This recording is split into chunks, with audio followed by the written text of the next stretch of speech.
आकाश ने गांव के स्कूल से कुछ पुराने कागजात खोज निकाले। उनमें लिखा था, भानपुर एक बार बहुत खुशहाल गांव था, मगर 1953 में गांव की सबसे खूबसूरत लड़की तुलसी को ठाकुर के बेटे ने बलपूर्वक उठा लिया।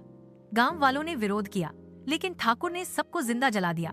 तुलसी ने उस हवेली में खुद को आग लगा ली और मरने से पहले शपथ ली, अब ये गांव कभी उजाले को नहीं देखेगा। अगले दिन से सूरज नहीं उगा। अदिति ने रिकॉर्डिंग शुरू की, लेकिन जैसे ही उन्होंने उस हवेली की तस्वीरें लेनी चाही, कैमरे बंद हो गए। बैटरियां नहीं थीं। रघु बोला, हमें अब निकल जाना चाहिए, ये जगह हमारे लिए नहीं है। अदिति अड्डी रही, हम सच की तलाश में आए हैं और वापस खाली नहीं लौटेंगे। रात होते ही गांव का माहौल बदल गया। हवा सर्द हो गई और हवेली की खिड़कियां खुद खुलने लगी।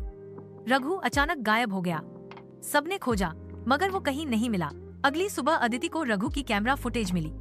वो एक अंधेरे कमरे में था, जिसके चारों तरफ दीवारों पर खूनी हाथों की छाप थी। रघु कुछ बुदबुदा रहा था, तुलसी आ रही है मुझे लेने। नेहा घबरा गई, वो लौटना चाहती थी, मगर रास्ता नहीं मिला। गांव अब भूल भुलैया बन गया था। अदिति ने तय किया कि अब तुलसी की हवेली में जाकर उसका सामना करना होगा। हवेली के तहखाने में उन्हें एक कमरा मिला। उसमें तुलसी की अधजली डायरी पड़ी थी। मैं मर गई, मगर मेरी आत्मा चैन से नहीं जा सकी। हर साल कोई न कोई मेरी पीड़ा सुनने आता है, मगर उसे भी मैं अपने साथ ले जाती हूँ, ताकि इस दर्द को कोई भूले नहीं। उसी कमरे में उन्हें रघु मिल गया, मगर उसकी आंखें सफेद हो चुकी थीं। उसने सिर्फ इतना कहा, अब तुम भी यहीं रहोगी। अदिति, आकाश और नेहा भागने की कोशिश करते हैं, मगर गांव उन्हें बार बार उसी जगह पर वापस ले आता है।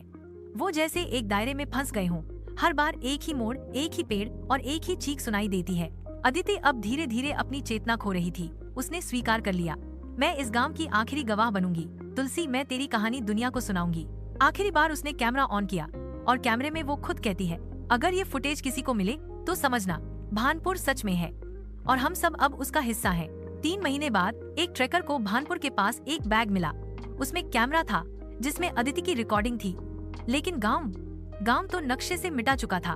और हाँ, उस ट्रैकर ने बताया, कैमरे में एक लड़की बार बार झलकती रही, सफेद साड़ी में, मुस्कुराती हुई। आगे की कहानी देखने के लिए हमारे चैनल अधूरा सच को सब्सक्राइब और वीडियो को लाइक और शेयर करें।